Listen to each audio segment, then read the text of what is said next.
2 Coríntios. Capítulo 9. Ora, quanto à assistência em favor dos santos, não há necessidade de que vos escreva, porquanto estou convicto da vossa total disposição, da qual me orgulho de vos diante dos macedônios, informando que a Acaia está pronta para contribuir desde o ano passado. E a vossa dedicação tem incentivado muitos outros. No entanto, estou enviando esses irmãos, com o propósito de que nosso orgulho por vós, nesse aspecto, não se torne inútil, a fim de que estejais preparados, como afirmei que de fato estariam, a fim de que, se alguns macedônios forem comigo e os encontrarem despreparados, nós, para não vos mencionar, não sejamos envergonhados por tanta confiança que depositamos em vós. Sendo assim, considerei necessário pedir a esses irmãos que vos visitassem e preparassem de antemão a vossa contribuição, que já havia sido prometida, para que esteja pronta como oferta generosa e não como algo arrancado da avareza. Lembrai-vos: aquele que pouco semeia, igualmente, colherá pouco, mas aquele que semeia com generosidade, da mesma forma colherá com fartura. Cada pessoa coopere conforme tiver proposto em seu coração, não com pesar ou por constrangimento, pois Deus ama o doador que contribui com alegria. Certos de que Deus é poderoso para fazer que toda a graça vos seja acrescentada, a fim de que em todas as áreas da vida, em todo o tempo, tendo todas as vossas necessidades satisfeitas, transbordeis em toda boa obra. Como está escrito: distribuiu, doou dos seus bens aos necessitados. A sua fidelidade será eternamente reconhecida. Aquele que oferta a semente ao que semeia, e pão ao que tem fome, também vos suprirá e multiplicará a semente e fará desenvolver os frutos da vossa fidelidade. Sereis enriquecidos em todas as áreas de vossas vidas, a fim de que possais ser generosos em qualquer ocasião e, por nosso intermédio, a vossa boa vontade resulte em ações de graças a Deus. Porquanto, ao ministrar essa assistência, não apenas estáis suprindo as necessidades dos santos, mas semelhantemente promovendo o transbordamento de variadas expressões de louvor e gratidão a Deus. Por intermédio dessa prova de verdadeiro serviço ministerial, muitos outros louvarão a Deus pela obediência que acompanha a vossa confissão do Evangelho de Cristo e pela generosidade do vosso coração em compartilhar vossos bens com eles e com todos os outros. E eles, orando em vosso favor, demonstram a profunda afeição que têm por vós, por causa da extraordinária graça de Deus que vos foi concedida. Graças a Deus por nos haver oferecido seu maior e mais indescritível dom. E eu mesmo, Paulo, vos rogo pela paciência e bondade de Cristo. Eu, que segundo dizem, quando vos confronto face a face sou humilde, entretanto, quando ausente sou ousado no falar. Suplico-vos que, quando estiver convosco, não seja obrigado a usar de rigor e audácia, tal como penso que ousarei agir, para com alguns que imaginam que nos conduzimos por padrões meramente humanos. Porquanto, embora vivendo como seres humanos, não lutamos segundo os padrões deste mundo. Pois as armas da nossa guerra não são terrenas, mas poderosas em Deus para destruir fortalezas. Destruímos vãs filosofias e a arrogância que tentam levar as pessoas para longe do conhecimento de Deus, e dominamos todo pensamento carnal, para torná-lo obediente a Cristo. E estaremos preparados para repreender qualquer atitude rebelde, assim que alcançardes a perfeita obediência. Por ora, observais tão somente a aparência externa dos eventos. Se alguém está convicto de que pertence a Cristo, deveria considerar este fato. Assim como essa pessoa, nós também somos propriedades de Cristo. Pois ainda que eu tenha me gloriado um pouco mais da autoridade que o Senhor nos outorgou, não me envergonho desse sentimento, pois essa autoridade é para edificá-los e não para destruí-los. Não desejo que vos pareça que minha intenção é amedrontá-los com minhas cartas. Pois, como alardeiam alguns, as cartas dele são duras e exigentes, contudo ele pessoalmente não impressiona, e sua pregação é desprezível. Considerem tais pessoas que aquilo que somos em carta quando estamos distantes, seremos em atitudes, quando estivermos presentes. Pois não ousamos igualarmos-nos ou compararmos-nos com alguns que se recomendam a si mesmos. Entretanto, estes, medindo-se e comparando-se entre si, demonstram quão faltos de sabedoria são. Nós, porém, não nos orgulharemos além do limite adequado, mas limitaremos nosso gloriar ao âmbito da ação que Deus mesmo nos confiou, o qual vos alcança inclusive.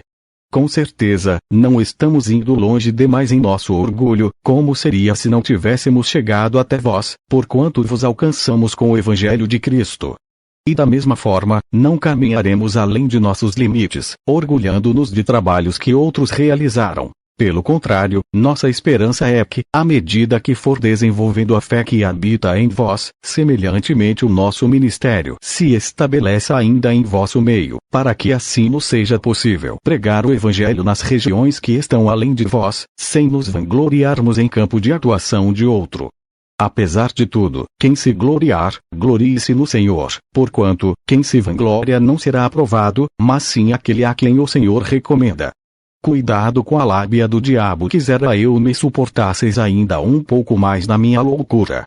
Rogo-vos que sejais pacientes comigo. Pois tenho verdadeiro ciúme de vos e esse zelo vem de Deus, pois vos consagrei em casamento a um único esposo, que é Cristo, a fim de vos apresentar a ele como virgem pura. Entretanto, receio que, assim como a serpente enganou Eva com sua astúcia, também a vossa mente seja de alguma forma seduzida e se afaste da sincera e pura devoção a Cristo. Porquanto, se alguém vos tem pregado um Jesus que não é aquele que ensinamos, ou se recebeis um outro Espírito, que não o Espírito que creio, terdes recebido, ou ainda um Evangelho diferente do que tendes abraçado, a tudo isso muito facilmente tolerais. Contudo, não me julgo em nada inferior a esses eminentes apóstolos.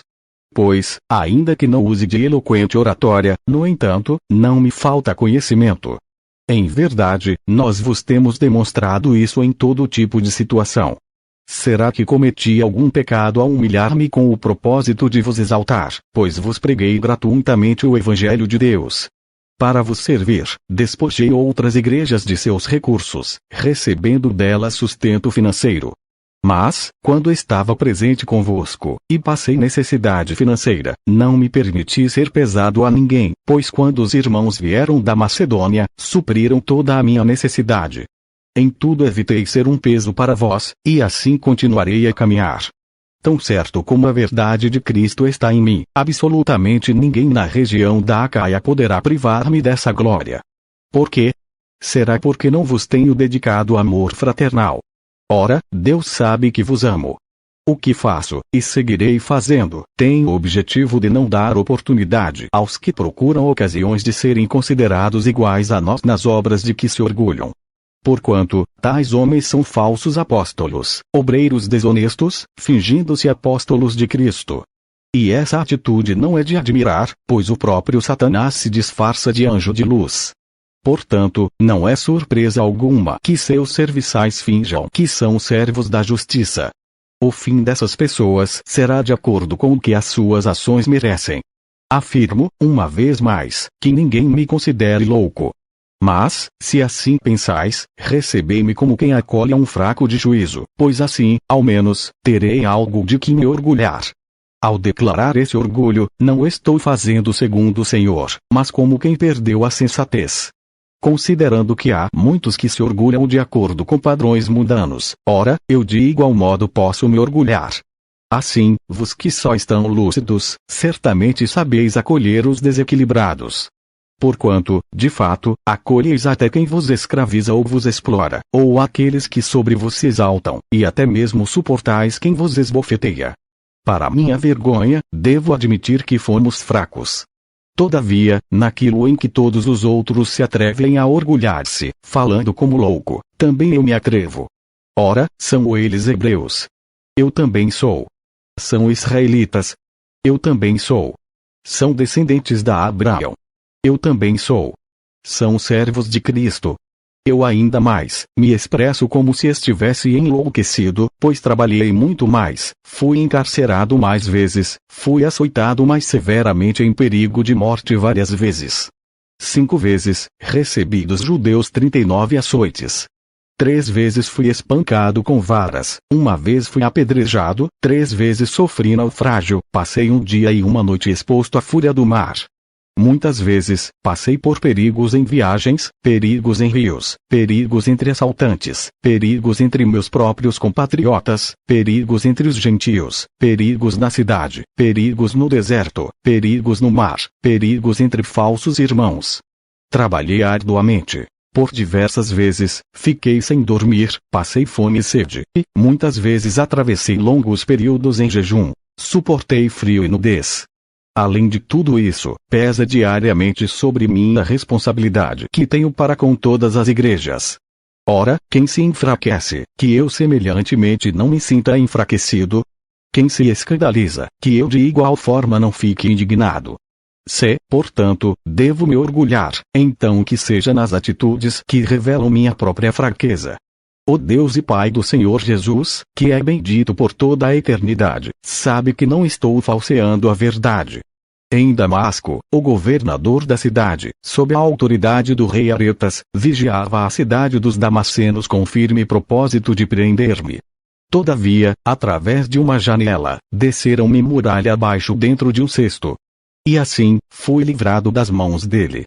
O espinho na carne e a glória considerando, pois, ser necessário que vos exponha minhas glórias, embora não me seja vantajoso orgulhar-me, passarei as visões e revelações do Senhor. Conheço um homem em Cristo que há 14 anos foi arrebatado ao terceiro céu. Se foi no corpo ou fora do corpo, não entendo exatamente, Deus o sabe. Mas sei que esse homem, se isso ocorreu no corpo ou fora do corpo, não sei, mas certamente Deus o sabe, foi arrebatado ao paraíso e ouviu palavras inexprimíveis, as quais não é concedido ao homem comentar. Nesse homem me orgulharei, mas não em mim mesmo, a não ser em minhas próprias fraquezas. Ainda que eu decidisse gloriar-me, não seria, de fato, insensato, porquanto estaria narrando verdades. Contudo, evito falar sobre isso para que ninguém pense a meu respeito mais do que seja capaz de observar em minha vida ou de mim pode ouvir. E, para impedir que eu me tornasse arrogante por causa da grandeza dessas revelações, foi-me colocado um espinho na carne, um mensageiro de Satanás para me atormentar. Por 3 vezes, roguei ao Senhor que o removesse de mim. Entretanto, ele me declarou: a minha graça te é suficiente, pois o meu poder se aperfeiçoa na fraqueza. Sendo assim, de boa vontade me gloriarei nas minhas fraquezas, a fim de que o poder de Cristo repouse sobre mim. Por esse motivo, por amor de Cristo, posso ser feliz nas fraquezas, nas ofensas, nas necessidades, nas perseguições, nas angústias.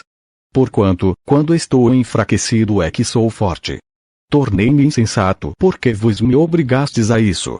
De fato, eu devia ser recomendado por vós, visto que em nada fui inferior aos superapóstolos, mesmo considerando que eu nada seja.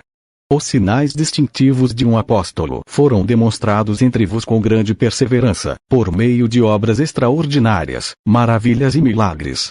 Assim, em que fostes inferiores às outras igrejas, a não ser no fato de que eu mesmo jamais ter me constituído num peso para vós.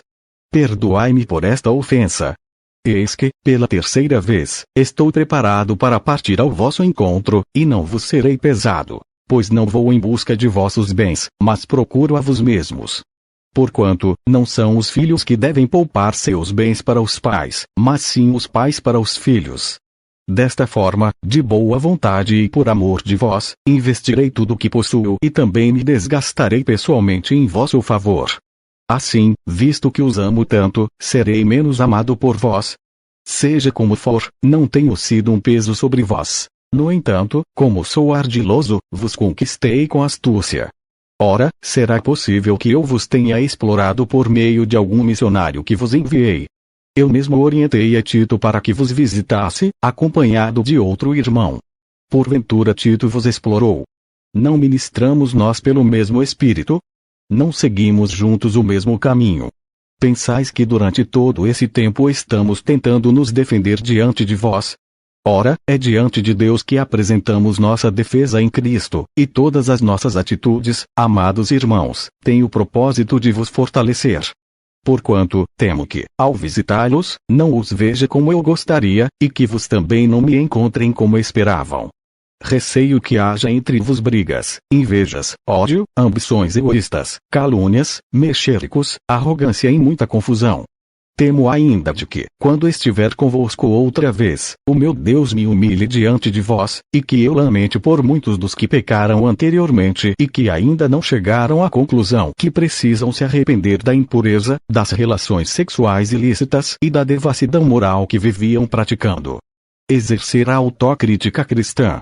Esta será a terceira vez que vou visitar-vos. Sendo assim, toda a questão precisa ser confirmada pelo depoimento de 2 ou 3 testemunhas. Já vos adverti quando estive entre vós, pela segunda vez.